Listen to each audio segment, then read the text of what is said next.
আজ বাংলাদেশের মানুষের সামনে সেই হারিয়ে যাওয়া যে অধিকার, সেই অধিকার প্রয়োগ করার সময় এসেছে। প্রিয় ভাই বোনেরা, 12 তারিখে নির্বাচন হবে।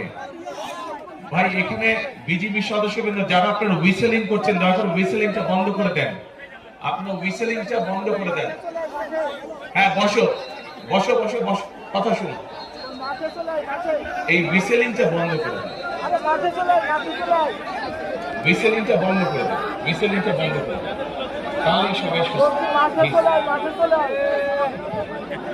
এই যে প্রিয় ভাই বোনেরা, এই যে যে মানুষগুলো যারা জীবন দিয়েছে, যারা বিভিন্ন অত্যাচারিত নির্যাতিত হয়েছে, তাদের সেই মূল্যায়নকে কখনো বৃথা দিতে দেওয়া যায় না।